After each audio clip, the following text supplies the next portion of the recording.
Assalamualaikum warahmatullahi wabarakatuh. Anak-anak kelas 4 Min 1 Sukacita. Semoga kita dalam kesehatan dan alhamdulillah mendapatkan kesempatan belajar kembali di materi Al-Quran Hadis.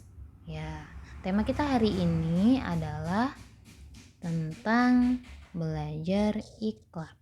Apa sih ikhlaq? Nah, di sini Ibu akan menjelaskan bahwa pengertian dari ikhlaq di mana jika ya di dalam ayat Al-Qur'an terdapat nun sukun atau nun mati ya dan tanwin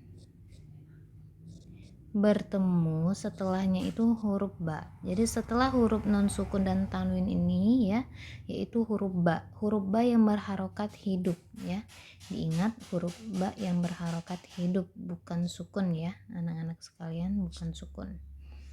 Nah, jadi pada saat membaca nun sukun ini atau tanwin yang setelahnya itu bertemu dengan huruf ba, membacanya yaitu dengan ditukar. Contoh akan Ibu contohkan di bagian nun sukun ya bertemu dengan huruf ba.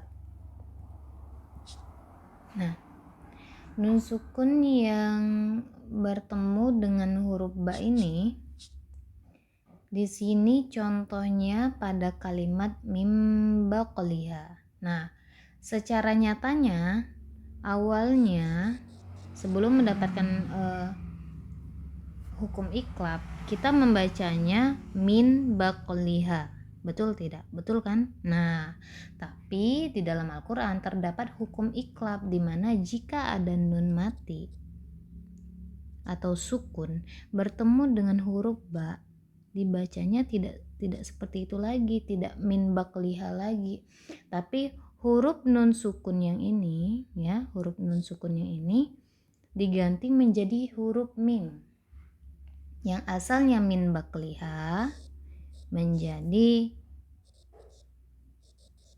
mim baqliha.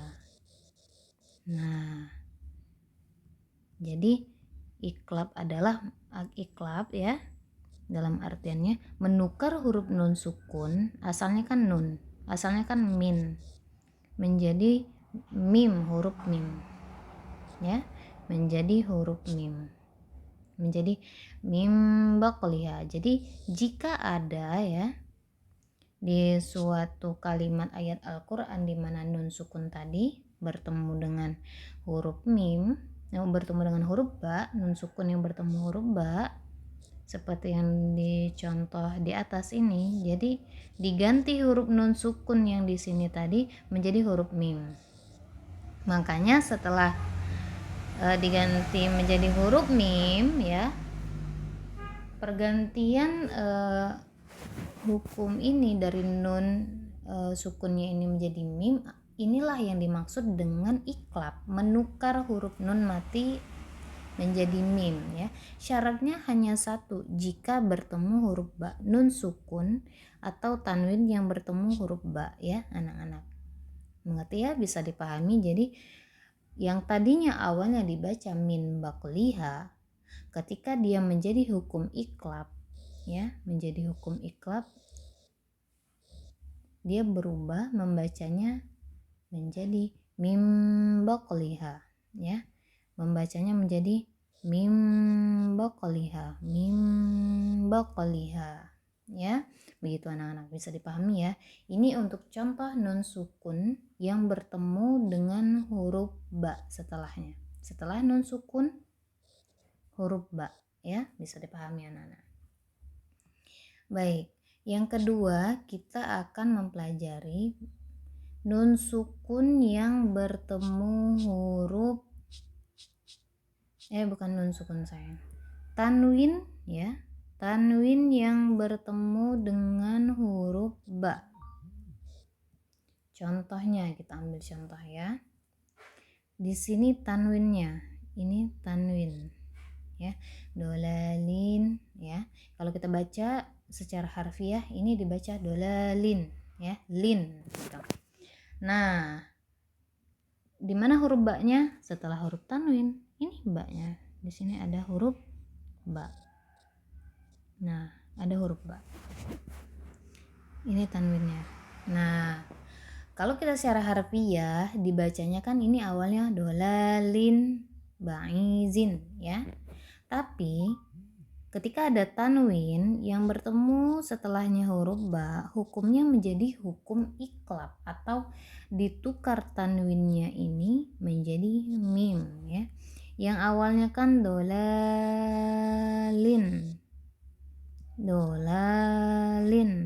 menjadi dolalim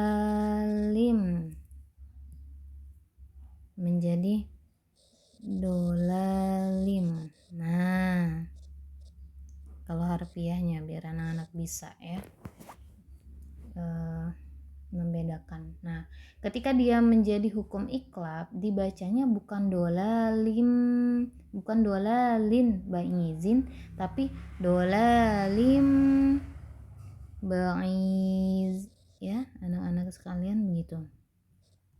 Dolalim ba'iz. Nah, ini yang dimaksud menukar huruf tanwinnya ya menjadi mim. Dimasukkanlah ke huruf ba setelahnya. Jadi cukup dimengerti ya anak-anak. Jadi kesimpulannya pembelajaran iklab hari ini di mana pengertiannya kita ketahui jika ada huruf nun sukun atau tanwin bertemu dengan atau setelahnya itu huruf ba. Ini yang dinamakan ya bacaan iklab.